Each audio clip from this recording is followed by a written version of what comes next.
শুভ্রকে জড়িয়ে ধরে হাউমাউ করে কাঁদছে ছোঁয়া। শুভ্র বাধা দিচ্ছে না। কাঁদুক, কাঁদলে যদি বুকটা হালকা হয় তবে কাঁদুক। শুভ্র ছোঁয়াকে খুঁজে পেয়েছে, এটাই অনেক এই মুহূর্তে ওর জন্য। শুভ্র নিজেও কাঁদতেছে। বুকটা যে শূন্য হয়ে গিয়েছিল ছোঁয়াকে হারিয়ে। রাত প্রায়ই ১-২টা ছুঁই ছুঁই। পাগলের মতো খুঁজেছে শুভ্র ছোঁয়াকে বিকাল থেকে। ছোঁয়া যে জায়গাগুলোই যেতে পারে সব জায়গায় খুঁজেছে শুভ্র ওকে, কিন্তু কোথাও খুঁজে পায়নি। একটু আগেই শুভ্র ট্রেন স্টেশনে এসেছিল ছোঁয়াকে খোঁজার চলে, তবে শুভ্রর একটুও ভাবনা ছিল না যে এখানেই সে তার ছোঁয়ার দেখা পাবে।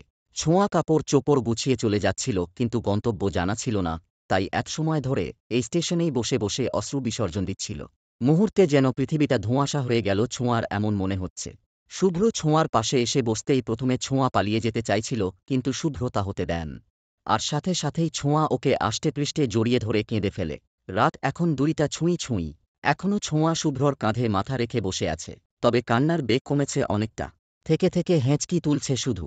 শুভ্র বাক প্রতিবন্ধীর মতো বসে আছে। শুভ্রর যে জানা নেই ছোঁয়াকে এই মুহূর্তে কোন ভাষায় সে সান্ত্বনা দিবে। মেয়েটা যে ভেতর থেকে ভেঙে গেছে পুরোটা। শুভ্রর সহ্য হচ্ছে না ছোঁয়ার কষ্ট। এর মাঝেই শুভ্র মিনমিন করে কয়েকবার বলেছে ছোঁয়াকে বাসায় যাওয়ার কথা, কিন্তু ছোঁয়ার কোনো সাড়া শব্দ সে পায়নি। ছোঁয়া বাসায় যাওয়ার জন্য মোটেও প্রস্তুত না। ভীষণ লজ্জা করছে ওর। কেন এতগুলা বছর আমাকে বলেননি আপনি কিছু? কেন? আপনি যদি আমাকে আগে বলতেন স্বাভাবিকভাবে, তবে আজ অস্বাভাবিকভাবে জানতে হতো না আমাকে। কেন এত বড় মিথ্যা? কেন এত বড় ধোঁকা করলেন আপনি আমার সাথে? আজ বুঝতে পারছি আপনি এই কারণেই ছোঁয়ার প্রতি দুর্বল, অথচ আমি ভাবতাম।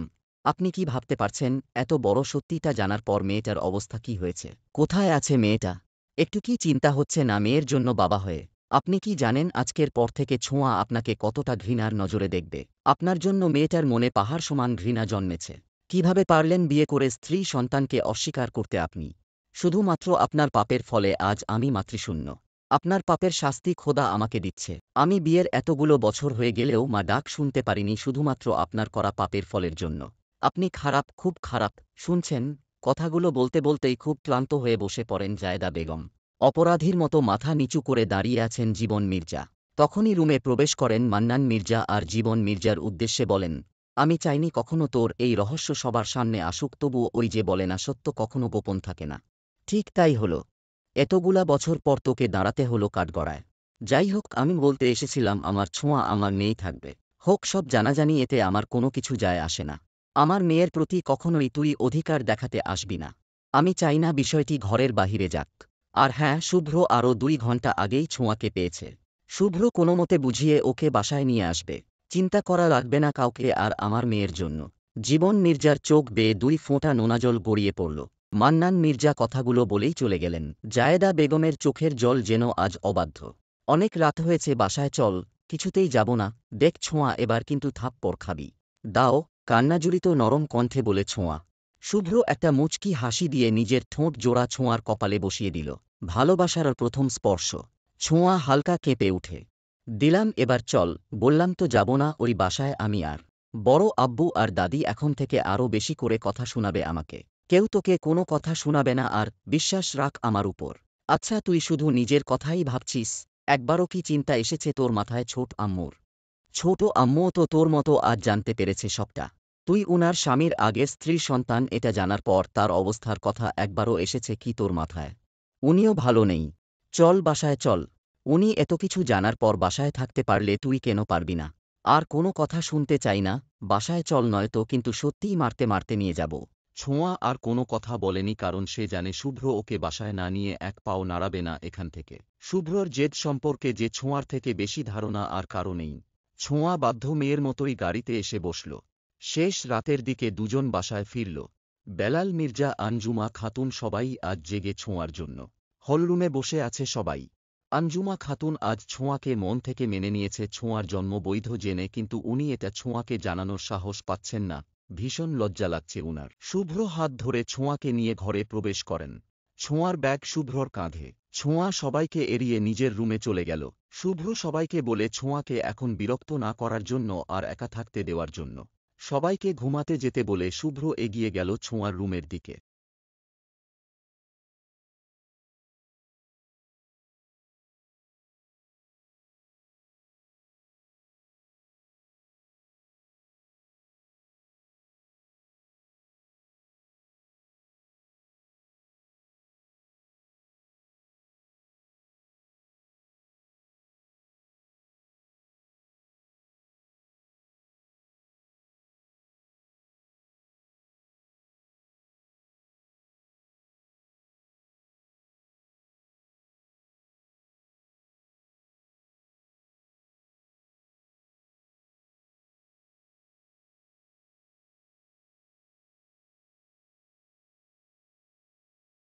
পুরো ঘরে আজ পিনপতন নীরবতা। টেবিলের উপর কলা পাউরুটি আর কিছু ফল রাখা আছে।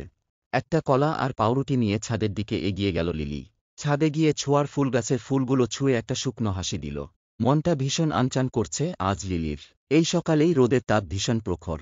লিলির মনে হচ্ছে ওর শরীর যেন রোদের তাপে ঝলসে যাচ্ছে। লিলি আর থাকতে পারল না ছাদে।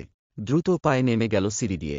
নিজের রুমে প্রবেশ করে লিলি ফোন হাতে মেসেজ অপশনে গিয়ে লিখল, কখনও যদি মারাত্মক কোনো সত্যি জানতে পারেন আমার ব্যাপারে তবে ছেড়ে চলে যাবে আমায় নাকি বুকে টেনে নিবেন স্যার। এতটুকু লিখেই আলিফের নাম্বারে সেন্ড করল লিলি। আলিফ মেসেজটা পেয়ে তেমন কোনো রিয়াকশন না করে রিপ্লাই দেয়, অবশ্যই যাব না ছেড়ে কভু। আমি তোমাকে ভালোবাসি, প্রচণ্ড রকম ভালোবেসে ফেলেছি। প্রথম দেখা শুধু ভালো লাগা ছিল, তবে কথা বলতে বলতে এতটাই কাছের হয়ে গিয়েছ যে ভালো লাগা থেকে ভালোবাসা হয়ে বুকের গভীরে মিশে গেছ। আজ বিকালে দেখা করিও। বিকালে আলিফ বসে আছে লেকের পাড়ে। একা একা বসে থাকতে কেমন জানি বিরক্তি লাগছে আলিফের। একটু পরেই লিলি আসলে সব বিরক্তি মিশে যায় প্রকৃতির সাথে আলিফের। লিলির মন খারাপ আজ। পাশাপাশি বসে আছে দুজন। কেউ কোনো কথা বলছে না।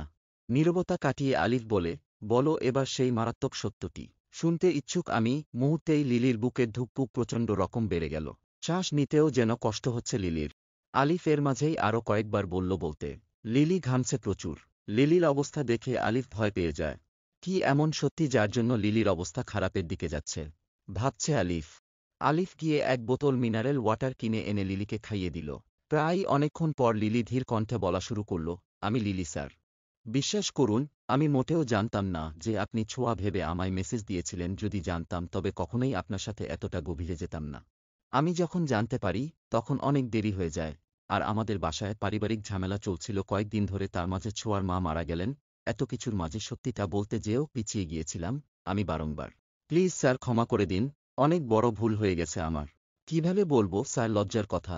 প্রথম দেখায় আপনার প্রতি একটু দুর্বল হয়ে পড়েছিলাম, তাই আপনার মেসেজ পেয়ে কিছু না ভেবেই কথা বলা শুরু করেছি।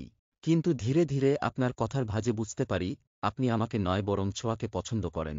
কিন্তু আমি আপনাকে ভালোবাসি স্যার, বড্ড বেশি ভালোবাসি।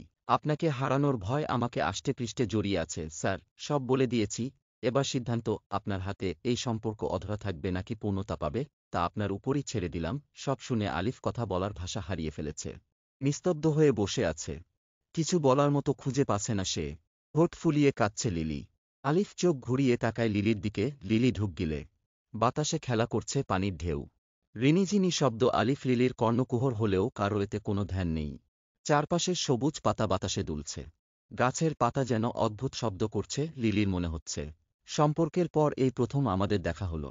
এর আগে কখনও আমাদের আর ভিডিও কলেও কথা হয়নি। তবুও তোমায় দেখে আমি একটুও অবাক হয়নি। তোমার কি একটুও মাথায় আসেনি যে আমি ছোঁয়াকে ভালোবাসলে তোমাকে দেখে আমি অবাক হলাম না কেন? তাহলে কি?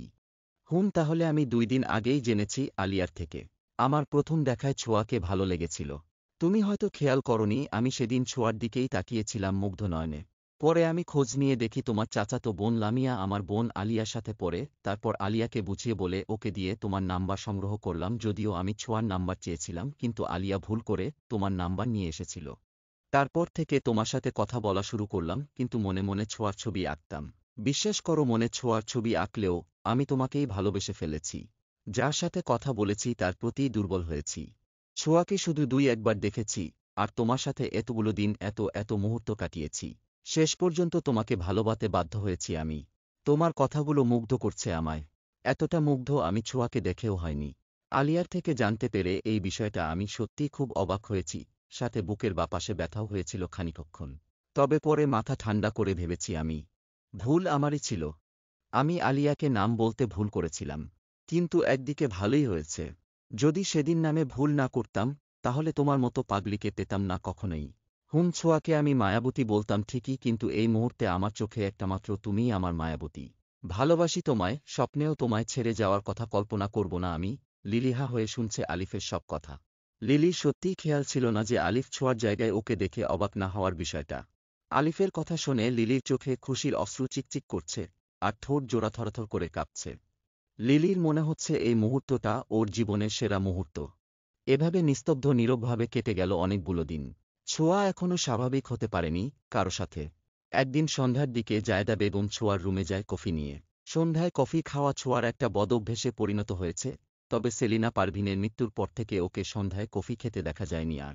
জায়েদা বেগমের প্রবেশ দেখে ছোঁয়া বেলকনিতে গিয়ে দরজায় ছিটকিনি লাগিয়ে দেয়। জায়েদা বেগম ডাকতে চেয়েও ডাকতে পারেনি, গলা ধরে এসেছে উনার। তাই চোখের কোণে জমা জল নিয়ে চলে গেলেন উনি। ছোঁয়ার কেমন জানি ভীষণ লজ্জা লাগছে এই মহিলার সামনে যেতে আজ।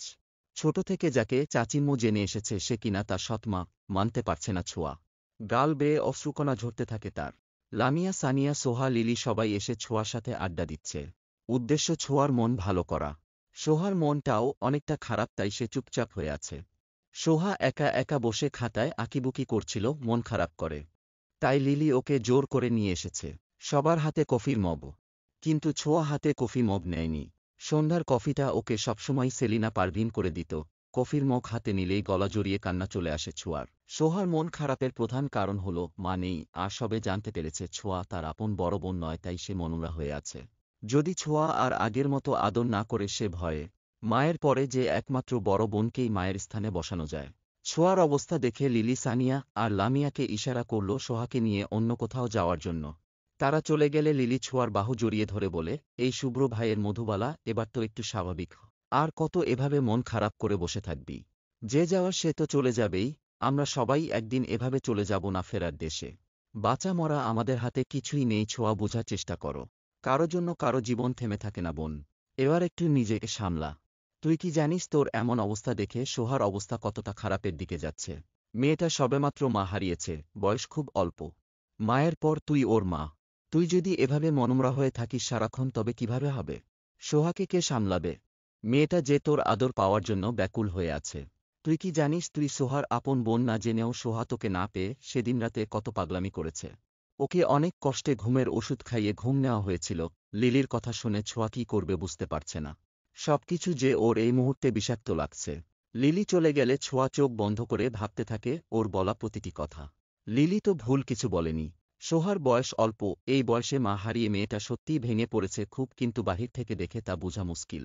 সোহা হল রুমে সবার সাথে বসেছিল। ছোঁয়া দৌড়ে এসে সোহাকে জড়িয়ে ধরে হাউমাউ করে কেঁদে ফেলে সবার সামনে। সোহাও নিজেকে কন্ট্রোল করতে না পেরে চোখের জল ছেড়ে দেয়।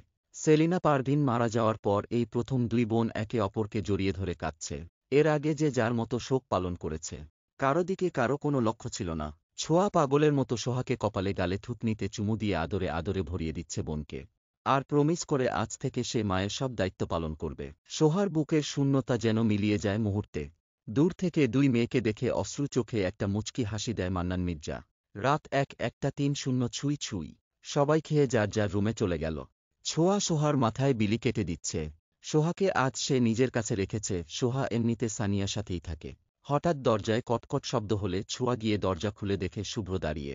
আজ সারাদিন শুভ্রর দেখা পায়নি ছোঁয়া। হঠাৎ এভাবে দরজায় শুভ্রকে দেখে ছোঁয়া অবাকই হয়েছে বটে। তবুও কাঁপা কাঁপা কণ্ঠে ছোঁয়া বলল, সারাদিন কোথায় ছিলে শুভ্র ভাই? ভাই ডাকলে বলবো না কোথায় ছিলাম? আচ্ছা বলতে হবে না। কেন এসেছো বলো, তোর সাথে একটু সময় কাটাতাম। কিন্তু আজ নাকি সোহা তোর সাথে ঘুমাবে। চলো বেলকনিতে যায়। একটু প্রাণ ভরে দেখে অশান্ত মনটাকে শান্তি করি। ছোঁয়া একটু লজ্জা পায়। শুভ্র মুচকি হেসে রুমে প্রবেশ করে বেলকনির দিকে যেতেই ছোঁয়া বলে, সোহা জেগে আছে। ওকে ঘুম পাড়িয়ে তারপর আসি। শুভ্র কিছু বলার আগেই সোহা বলে, আমি একা ঘুমাতে পারবো আপা। তুমি যাও শুভ্র ভাইয়ার সাথে। না হয় পরে দেখা যাবে, আমার আগে তোমারই ঘুম পেয়ে যাবে। শুভ্র কুটকুট করে হেসে দিল। ছোঁয়া আরও বেশি লজ্জা পেল যেন। এবার শুভ্র ছোঁয়ার হাত ধরেই বেলকনিতে নিয়ে যায়। ওরা বেলকনিতে গেলে সোহা উঠে ধীর পায়ে বাহিরে চলে যায়। এই মধুবালা, কবে হবি তুই আমার? বুকটা যে শূন্য হয়ে আছে তোর শূন্যতায়। আমার হাতে কি কিছু আছে বলো? বড় আব্বু আর দাদি কিছুতেই রাজি হবে না এই বিয়ের জন্য। ধর তারা রাজি, তারপর তুই কি সাজবি আমার বধূ? মুচকি হাসির সাথে কিছুটা লজ্জা পেয়ে বলে ছোঁয়া।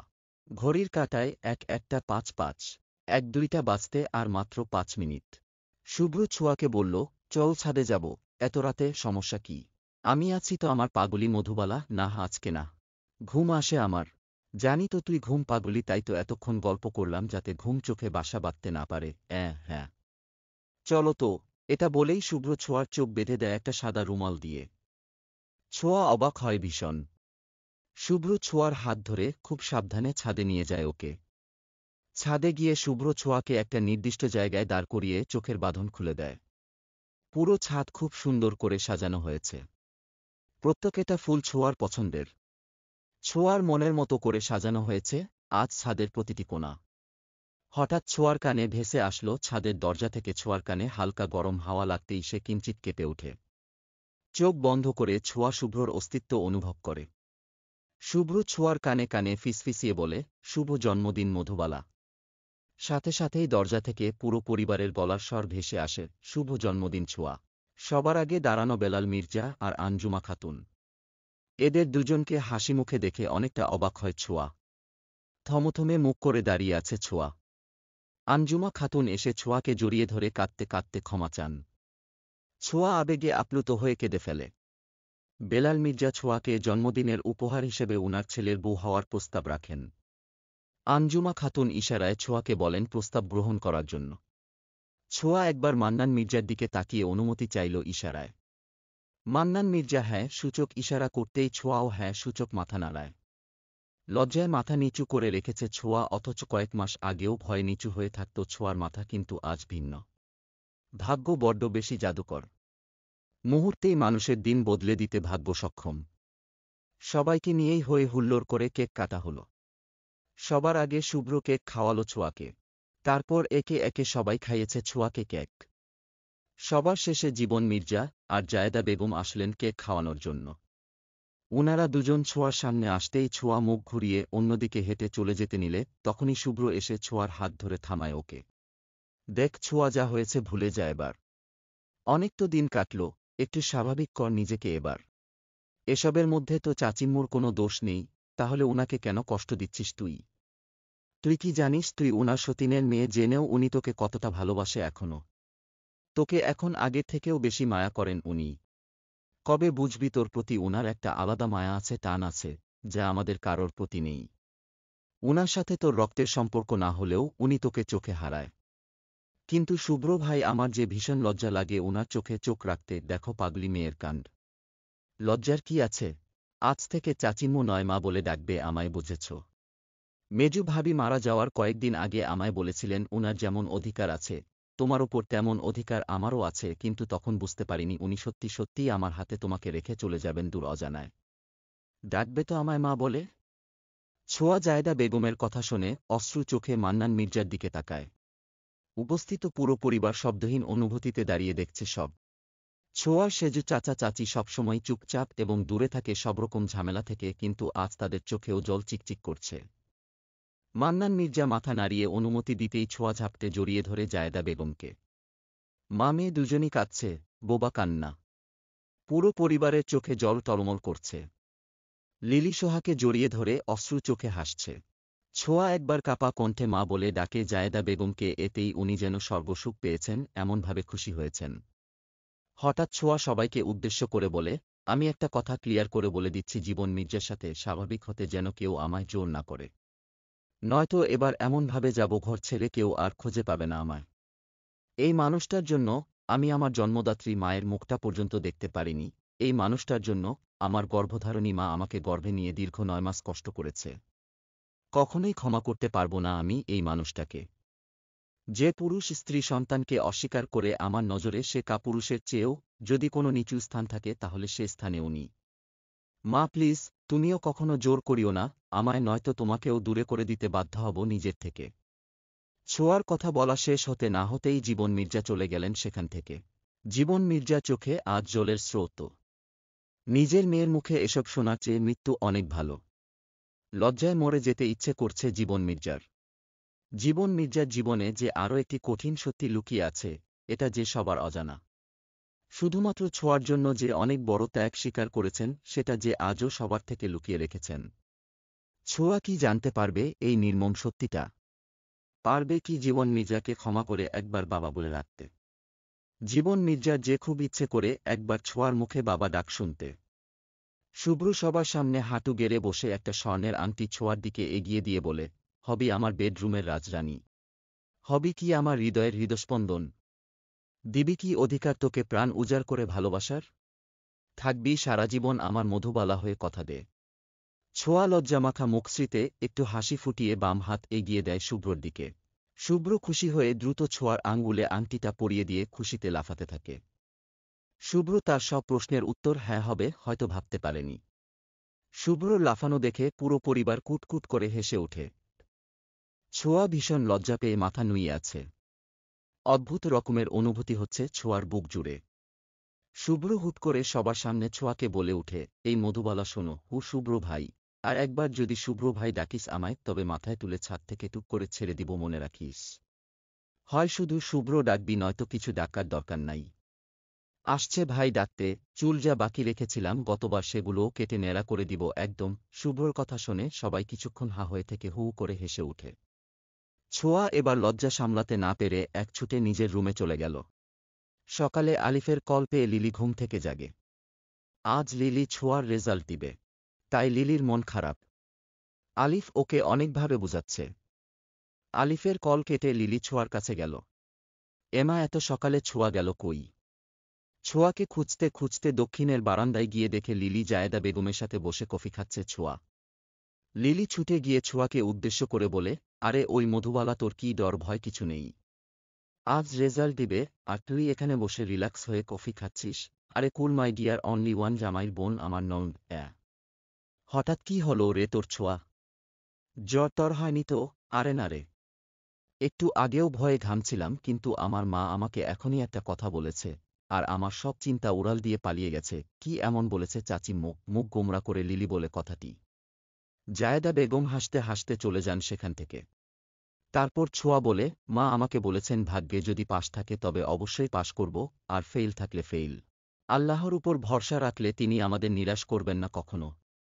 আর আমাদের পরীক্ষা তো আলহামদুলিল্লাহ ভালোই হয়েছে। আর একটা গোপন সূত্র জানিস, আমার মা আমাদের জন্য রাতে তাহাজ্জুদ নামাজ পড়েছেন। আর মায়ের দোয়া কখনোই বিফলে যায় না।